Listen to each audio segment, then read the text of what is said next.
4월 6일 오늘의 말씀은 요한복음 16장 1절에서 15절입니다.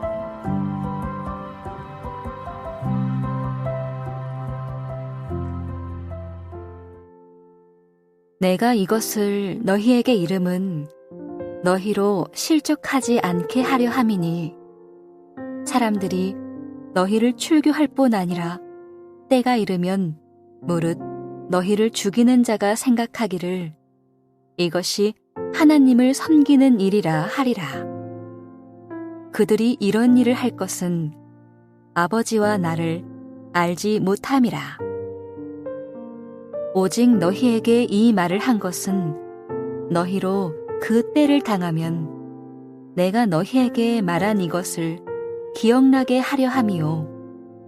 처음부터 이 말을 하지 아니한 것은 내가 너희와 함께 있었음이라.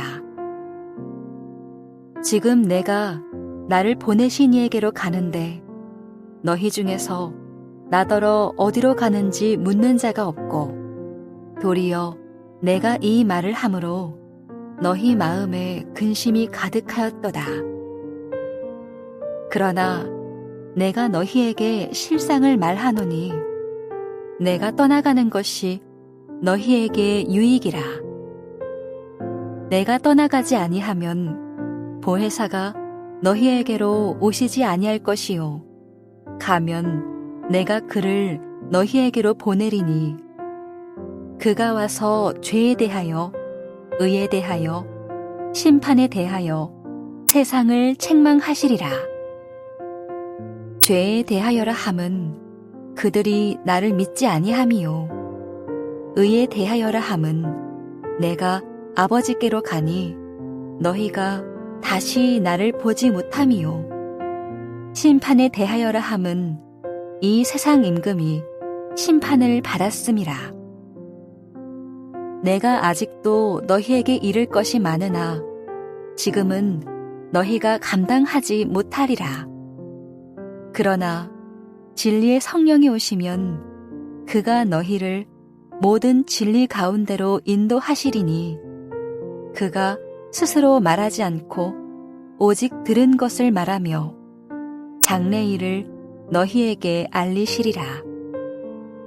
그가 내 영광을 나타내리니 내 것을 가지고 너희에게 알리시겠음이라.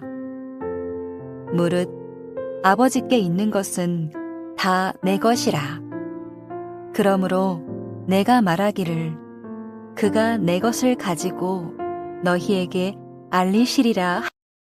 요한복음 16장 1절에서 15절 말씀을 함께 묵상하겠습니다. 예수님은 계속해서 남겨질 제자들을 위해 말씀하십니다. 특별히 박해와 핍박을 미리 말씀하시는데 그 이유는 박해와 핍박이 실제로 제자들을 위협할 것인데 그 박해와 핍박으로 제자들이 실족하지 않게 하기 위함이라고 하셨습니다. 예수님은 사람들이 제자들을 출교할 것이라고도 하셨습니다. 이렇게 출교하는 자들이 하는 말이 놀라운 것은 이 출교하는 일이 바로 하나님을 섬기는 일이라고 하는 것입니다. 하나님을 사랑하고 섬기기에 주의 제자들을 박해하고 출교한다는 것이죠. 이 말의 의미는 하나님을 알고 있는 자라 해도 예수님이 하신 말씀과 행적, 예수님이 이루고자 하는 것들을 믿지 못할 수도 있다는 것입니다. 이는 사도 바울에서 볼 수 있습니다. 바울이 회심하기 전 사울이었을 때 하나님을 향한 열심과 사랑으로 예수 믿는 사람들을 박해하고 죽이고자 했습니다. 사도행전의 표현에 의하면 살기가 등등하여 예수 믿는 사람들을 진멸하려 했지요. 하나님을 향한 열정이 오히려 예수님을 박해하는 일을 한 것이죠. 예수님은 그들이 이런 일을 한 것은 아버지와 예수님 자신을 알지 못하기 때문이라고 하십니다. 예수님은 거듭해서 세상이 핍박과 박해를 하는 이유는 하나님을 알지 못하고 하나님이 행하신 일을 깨닫지 못함이라고 하십니다. 그런데 여기서 한 가지 의문이 들지요. 실상 유대인들이 하나님을 알지 못하는 것인가요? 박해하는 자들이 하나님이 어떤 분인지 모르는 것인가요? 이방인이야 그렇다 해도 유대인들은 구약 말씀을 알고 하나님을 알고 있을 터인데 왜 예수님과 그의 제자들을 박해하는 것일까요? 그 이유는 하나님이 말씀하신 바 말씀의 의도를 올바르게 깨닫지 못하기 때문입니다. 하나님을 알긴 하지만 하나님이 말씀하신 목적을 알지 못하기 때문입니다. 여기에서 중요한 적용점이 있습니다. 믿음은 두 가지를 믿는 것이죠. 첫 번째 믿는 것은 하나님을 믿는 것입니다. 하나님의 존재, 하나님이 계시다는 것을 믿는 것이죠. 그런데요, 이 하나님을 믿는 것은 다른 종교들도 그렇습니다. 신의 존재가 하나님으로 표현되기도 하고 하느님으로 표현되기도 합니다. 이슬람도 하나님을 믿지요. 그러니 하나님을 믿는 것만으로는 참된 믿음을 가지고 있다고 볼 수만은 없습니다.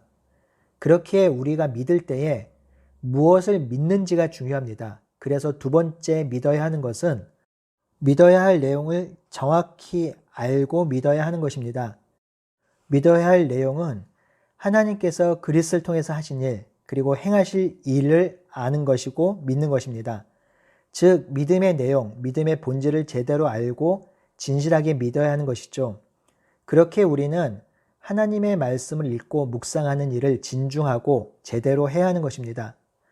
예수님께서 이렇게 박해와 핍박당하는 것을 반복적으로 말씀하신 이유는 박해당할 때, 핍박당할 때 놀라거나 당황하지 않게 하기 위함입니다. 예수님은 제자들이 당한 환난과 박해가 없도록 조치를 취하지 않으셨습니다. 환난과 박해가 없는 세상을 만들지도 않으셨습니다. 왜냐하면 환난과 박해를 당하는 것은 그리스도인이 어쩔 수 없이 경험하게 되는 일이기 때문입니다. 5절 이후부터는 예수님이 성령님에 대해서 가르치십니다. 예수님은 자신을 보낸 자에게 간다고 말씀하시죠. 그럼에도 제자들은 어디로 가는지 묻는 자도 없고 도리어 제자들이 근심이 가득하게 되었다고 합니다. 그럼에도 불구하고 예수님이 하나님께로 가시는 이유를 말씀하시죠. 그것은 예수님이 떠나는 것이 제자들에게 유익이 되기 때문입니다. 예수님이 떠나지 않으면 보혜사 성령님이 제자들에게 올 수 없기 때문이죠. 예수님이 떠나셔야 보혜사 성령님이 이 땅에 오시는 것입니다. 이 성령님이 오심으로 일어나는 일이 있습니다.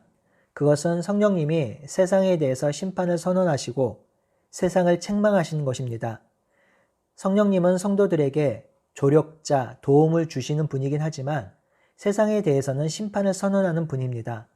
사실 잘 생각해보면 성령님이 오시는 것 자체가 이미 세상에 심판이 내려진 것입니다. 왜냐하면 성령님이 오셨다는 것은 예수님의 말씀과 행적이 진리임을 드러내는 것이죠. 만약 성령님이 오시지 않았다면 예수님의 말씀과 행적은 거짓이 되는 것입니다. 먼저 성령님이 오셔서 죄에 대해서 책망하시고 깨우칠 것입니다. 세상의 죄는 예수님을 믿지 않고 거부한 것입니다. 이 예수님을 거부하는 것은 하나님을 거부한 것이죠. 하나님을 거부한 것은 우주의 왕 되신 하나님을 거부한 것이니 하나님으로부터 심판을 받는 것은 당연한 일입니다. 두 번째, 의에 대해서 책망하실 것입니다. 의에 대해서 책망하신 이유는 예수님이 아버지께로 가며 제자들이 예수님을 보지 못하는 것이라고 하셨습니다. 이 말의 의미는 하나님의 의를 이루기 위해서 예수님께서 십자가에 죽으시고 부활하셔서 아버지께로 돌아간 것인데 세상이 이것을 거부하고 믿지 않으니 그 의를 거부한 세상을 심판하시겠다라는 의미이죠. 세 번째, 성령님은 세상을 심판하실 것입니다.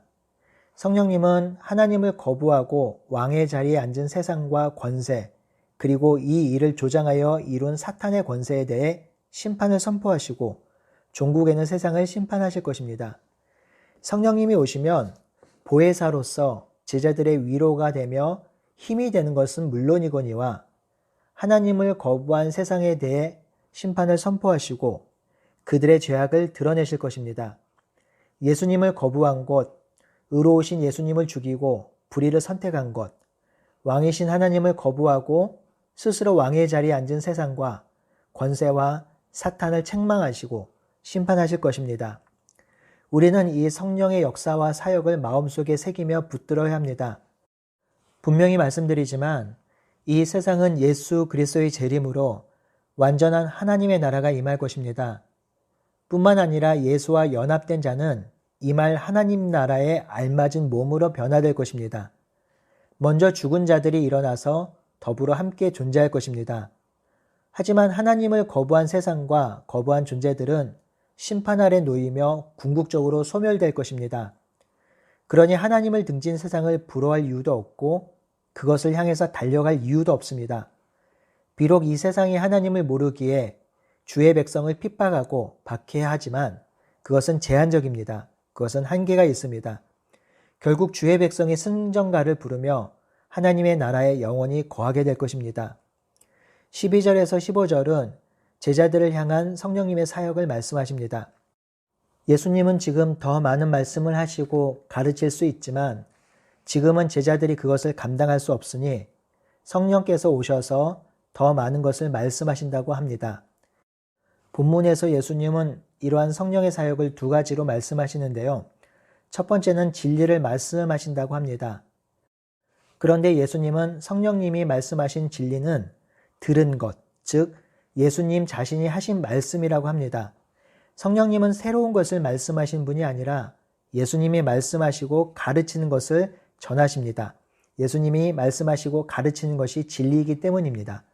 두 번째는 14절에 성령님이 예수님의 영광을 나타낼 것이라고 하셨습니다. 성령님은 예수님의 정체성과 사역의 영광스러움을 깨닫게 하십니다.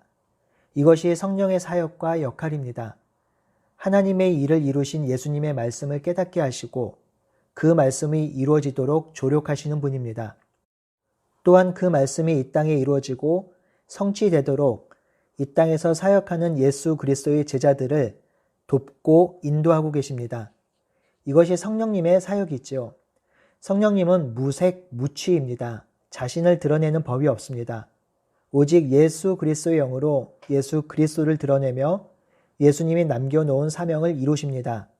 그러니 성령 충만은 예수 충만이며 말씀 충만입니다.